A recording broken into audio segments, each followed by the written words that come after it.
ஆன்மீக தேடல் நிகழ்ச்சிக்கு உங்களை அன்புடன் வரவேற்கின்றேன்.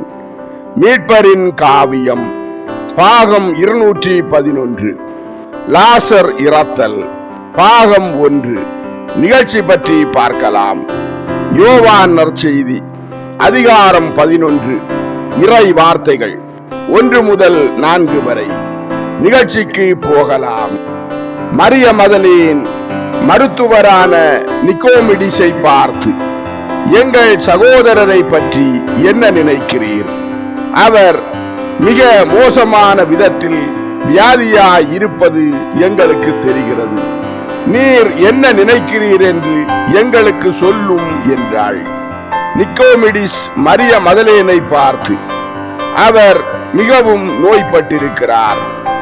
அவரை கவனித்துக் கொள்ள தொடங்கியதிலிருந்து நான் உங்களை ஒருபோதும் ஏமாற்றியது இல்லை. உங்களுக்கே தெரிந்துள்ளது போல நான் எல்லா முயற்சிகளையும் செய்து பார்த்து விட்டேன். ஆனால் பலனில்லை. லாசர் இப்போது இறந்து கொண்டிருக்கிறார். பரிதாபமான சகோதரிகளே, உங்கள் பிதாக்களின் கடவுளாலும் எங்கள் மருத்துவ கடவுள்களாலும் பாதி கடவுள்களாலும் எதுவும் செய்ய முடியவில்லை. அதை செய்ய அவரும் விரும்பவில்லை. நான் உங்கள் கடவுளை பற்றி பேசுகிறேன்.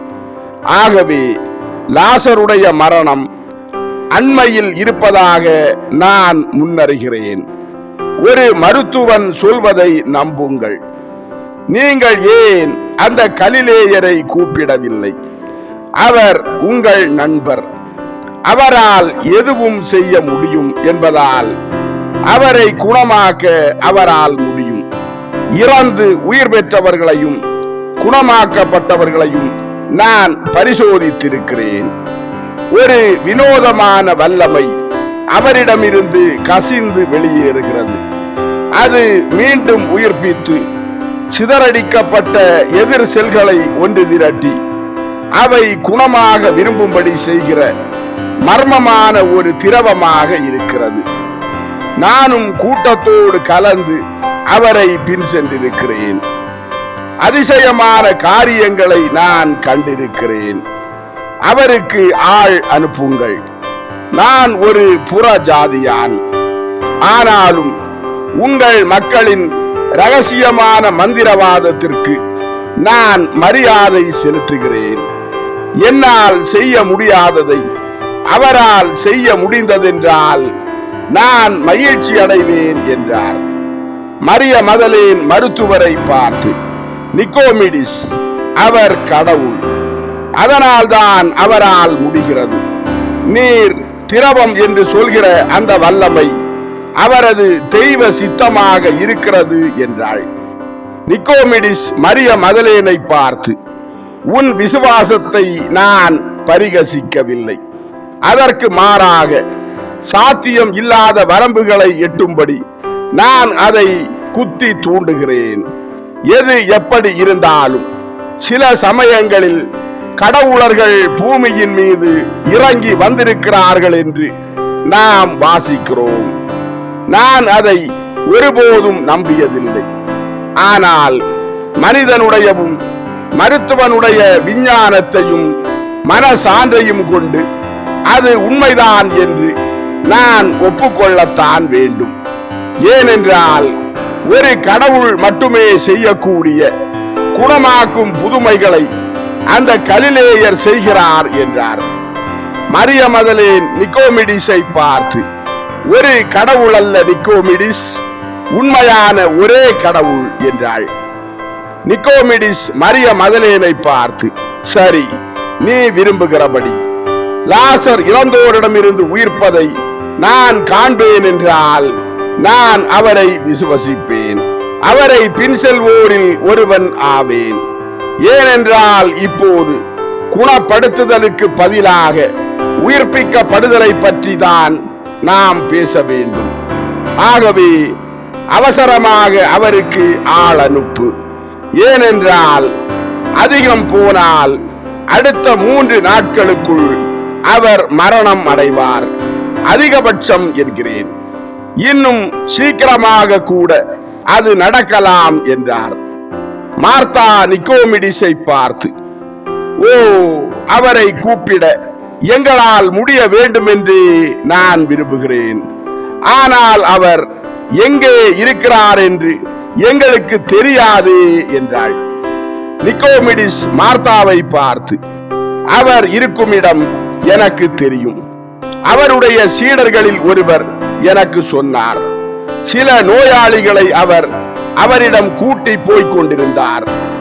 அந்த நோயாளிகளில் இருவருக்கு நான் தான் மருத்துவனாக இருந்தேன். அவர் யோர்தானுக்கு அப்பால் கடவுத்துறைக்கு அருகில் இருப்பதாக சொன்னார். ஒருவேளை என்னை விட உங்களுக்கு அந்த இடம் நன்றாக தெரிந்திருக்கலாம் என்றார்.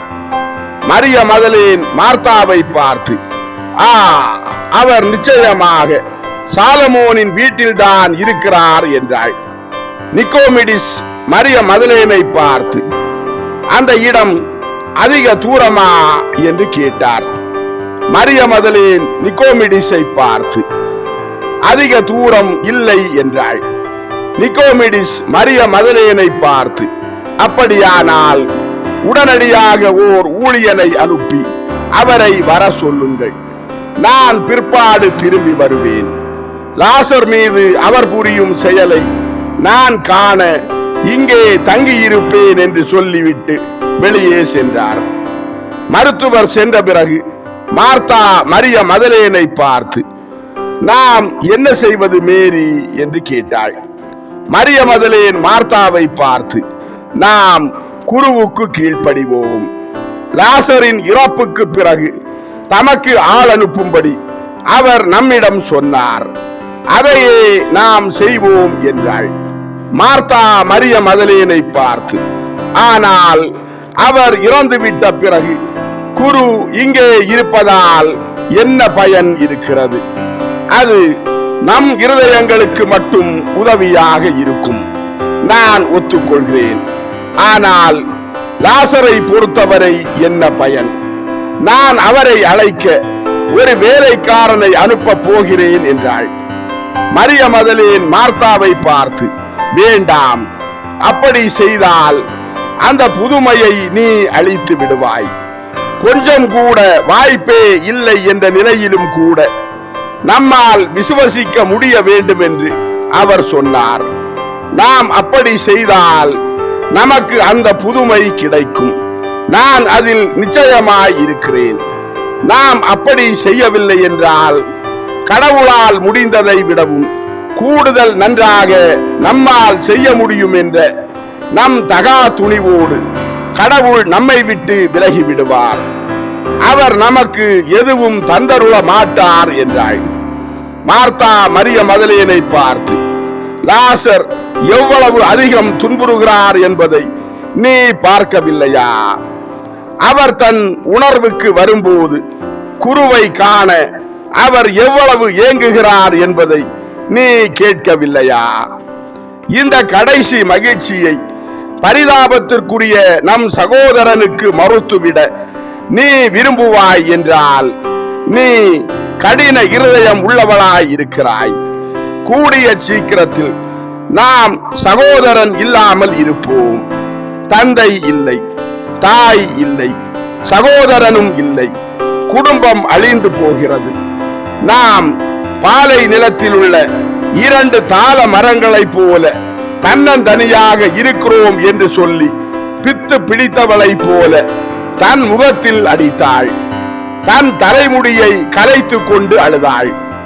மரிய மதலேன் அவளை பற்றி பிடித்து, அமைதியாயிரு, நான் உனக்கு சொல்கிறேன், அமைதியாயிரு. உன்னை விட அதிகமாகவும் நன்றாகவும் நான் அவரை நேசிக்கிறேன். என்னை கட்டுப்படுத்திக் கொள்ள என்னால் முடிகிறது. நீ பலவீனம் உள்ள ஒரு பெண்ணை போல தோன்றுகிறாய். பேசாமல் இரு என்று நான் உனக்கு சொல்கிறேன். இத்தகைய வெறிபிடித்த நிலைகளை கொண்டு ஒருவன் சூழ்நிலைகளை மாற்றிவிடவோ இருதயங்களை நெகிழச் செய்யவோ முடியாது. என் இருதயத்தை நெகிழ்த்தும்படி நீ இப்படி நடந்து கொள்கிறாய் என்றால் நீ தவறு செய்கிறாய். இதை பற்றி நினைத்துப்பார். என் இருதயம் உடைகிறது, ஆனால் அது கீழ்ப்படுகிறது. கீழ்ப்படிதலில் அது விடாப்பிடியாக நிலைத்திருக்கிறது என்றாள்.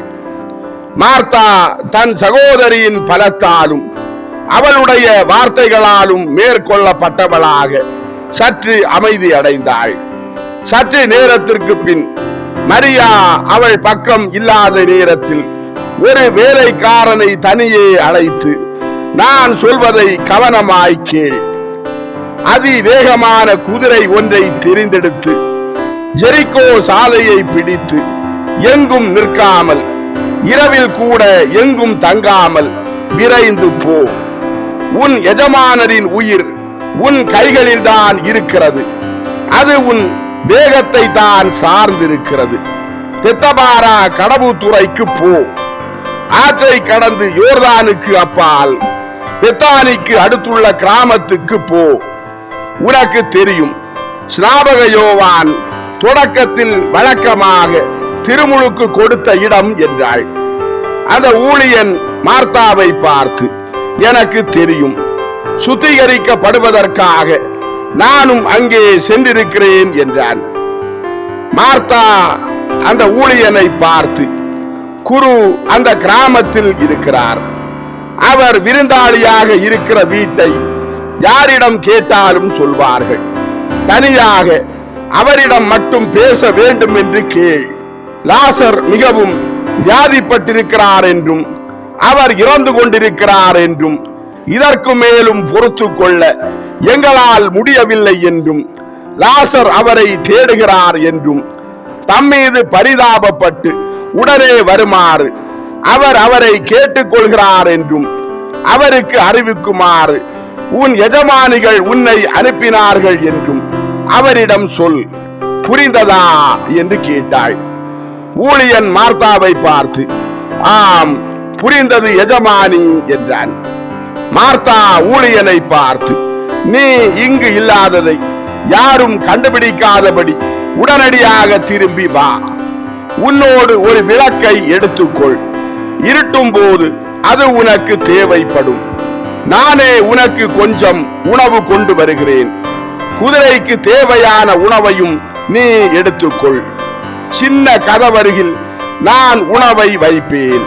போ, கடவுள் உன்னோடு இருப்பாராக என்றாள். ஊழியன் புறப்பட்டு சென்று இயேசு தங்கியிருந்த வீட்டை கண்டடைந்து ஒரு சத்தம் கொடுத்தான். பேதுரு வீட்டின் பின்பகுதியில் இருந்து, யார் கூப்பிடுவது? குரு களைப்பாக இருக்கிறார். பல மணி நேரமாக அவர் எந்த சமாதானமும் இல்லாமல் இருந்திருக்கிறார். இப்போது கிட்டத்தட்ட இருட்டி விட்டது. நாளைக்கு திரும்ப வா என்றார். ஊழியன் சத்தமாக, எனக்கு போதகரிடம் எதுவும் தேவையில்லை, நான் ஆரோக்கியமாக இருக்கிறேன். நான் அவரிடம் ஒரு சில வார்த்தைகள் பேச வேண்டும், அவ்வளவுதான் என்றான். பேதுரு முன்னால் சென்று, நீயா? நீ லாசரின் வேலையாட்களில் ஒருவன் அல்லவா என்றார். ஊழியன் பேதுருவை பார்த்து, ஆம், நான் யோனா, லாசரின் ஊழியன். நான் போதகரிடம் பேச வேண்டும் என்றான். பேதுரு ஊழியனை பார்த்து, லாசர் நன்றாக இல்லையா? அவர் உன்னை அனுப்பினாரா என்று கேட்டார். யோனா பேதுருவை பார்த்து, இல்லை, அவர் நன்றாக இல்லை. நான் நேரத்தை வீணாக்க விடாதேயும், நான் கூடிய சீக்கிரம் திரும்பி செல்ல வேண்டும் என்றான். பேதுரு யோனாவை நன்றாக உபசரித்து இயேசுவிடம் அவரை அழைத்து சென்றார். இயேசுவிடம் யோனாவை விட்டுவிட்டு வெளியே சென்றார். இயேசு தம்முன் முழந்தாளிட்டிருக்கிற யோனாவை பார்த்து புன்னகைத்து, சமாதானம் உன்னோடு இருப்பதாக. என்ன செய்தி கொண்டு வந்திருக்கிறாய்? எழுந்து நின்று பேசு என்றார். யோனா இயேசுவை பார்த்து, லாசர் மிகவும் வியாதியாய் இருப்பதாலும் அவர் இறந்து விடுவார் என்று மருத்துவர் சொல்வதாலும் நீர் உடனடியாக என் எஜமானிகளிடம் வரும்படி அவர்கள் சொல்லி அனுப்பினார்கள். மார்த்தாவும் மேரியும் உம்மை மன்றாடி கேட்டுக் கொள்கிறார்கள். வாரும், ஏனென்றால் உம்மால் மட்டுமே அவரை குணமாக்க முடியும் என்று உம்மிடம் சொல்வதற்காக அவர்கள் என்னை அனுப்பி இருக்கிறார்கள் என்றான். இயேசு யோனாவை பார்த்து, கவலைப்பட வேண்டாம் என்று அவர்களிடம் சொல். இது அவனை மரணமடைய செய்கிற நோய் அல்ல, மாறாக அது கடவுளின் மகிமைக்காக உண்டானது. அவருடைய திருசுதனில் அவருடைய வல்லமை மகிமைப்படுத்தப்படும்படியாக உண்டானது என்றார். யோனா இயேசுவை பார்த்து, ஆனால் லாசருடைய மகிமை மிகவும் மோசமாய் இருக்கிறது. போதகரே, அவருடைய உடல் தசை அழுகல் நோயால் பாதிக்கப்பட்டுள்ளது. அவர் இப்போது உணவு எதுவும் உட்கொள்வது இல்லை. முடிந்தவரை சீக்கிரமாக இங்கே வருவதற்காக என் குதிரை தேய்ந்து போகும்படி நான் செய்திருக்கிறேன் என்றான். இயேசு யோனாவை பார்த்து, அது பிரச்சனை இல்லை, அது நான் சொல்கிறபடிதான் என்றார். யோனா இயேசுவை பார்த்து, ஆனால் நீர் வருவீரா என்று கேட்டான். இயேசு யோனாவை பார்த்து, வருவேன், நான் வருவேன் என்றும் விசுவாசத்தோடு இருக்கும்படியாகவும் அவர்களிடம் சொல். முழுமையான விசுவாசம் புரிந்து கொண்டாயா? போ, உனக்கும் உன்னை அனுப்பியவர்களுக்கும் சமாதானம். நான் உன்னிடம் மறுபடியும் சொல்கிறேன், அவர்கள் விசுவாசம் கொள்ள வேண்டும். முழுமையான விசுவாசம். போ என்றார். யோனா புறப்பட்டு சென்றார். நிக்கோமிடிஸ் மீண்டும் சென்று லாசரை பரிசோதித்தார். கொஞ்சம் பலமடைந்திருக்கிறார் என்பதை மறுக்க முடியாது. இது சாவின் கற்பனையான தெளிர்ச்சியை ஒழிய வேறல்ல. என்னால் முடிந்தவரை அவருடைய மரணத்தின் வேதனையை குறைக்கும்படியாக அல்லது அந்த புதுமையை பார்ப்பதற்காக என் மற்ற வேலைகளை எல்லாம் ஒதுக்கி வைத்துவிட்டு திரும்பி வந்திருக்கிறேன். நீங்கள் செய்ய வேண்டியதை செய்து விட்டீர்களா என்று கேட்டார். மார்த்தா நிக்கோமிடிஸை பார்த்து, ஆம் நிக்கோமிடிஸ், நாங்கள் செய்துவிட்டோம். இன்னும் 3 நாட்களுக்குள் என்று நீர் சொல்லவில்லையா என்று சொல்லி அழுதாள். நிக்கோமிடிஸ் மார்த்தாவை பார்த்து, சொன்னேன், நான் ஒரு மருத்துவன். கடும் வேதனைகளுக்கும் கண்ணீருக்கும் மத்தியில் நான் வாழ்கிறேன். ஆனால் துயரத்தின் வழக்கமான காட்சி இன்னும் கூட என்னை இருதயம் இல்லாத ஒரு மனிதனாக மாற்றிவிடவில்லை. வெளியே போங்கள்.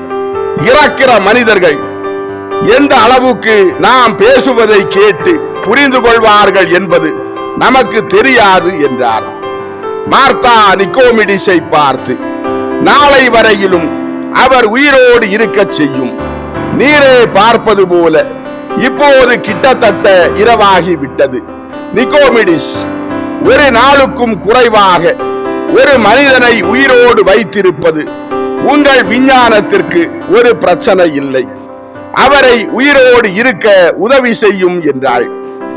நிக்கோமிடிஸ் மார்த்தாவை பார்த்து, அம்மணி, என்னால் முடிந்ததை நான் செய்கிறேன். ஆனாலும் திரி முடிந்து போகும்போது சுடரை உயிரோடு வைத்திருக்க எதனாலும் முடியாது என்றார். இரு சகோதரிகளும் ஒருவரை ஒருவர் கட்டிக்கொண்டு ஆறுதலற்று அழுதார்கள். இதன் தொடர்ச்சியை அடுத்த நிகழ்ச்சியாக பதிவிடுவோம். அன்பார்ந்தவர்களே, ஆன்மீக தேடல் மீட்பரின் காவியம் பாகம் 211 லாசர் இறத்தல் பாகம் 1 நிகழ்ச்சி இதோடு நிறைவடைந்தது. அடுத்த நிகழ்ச்சியில் உங்களை சந்திக்கும் வரை உங்களிடமிருந்து விடைபெறும் உங்கள் ஜான் பிரிட்டோ. ஆன்மீக தேடல் தொடரும். நன்றி.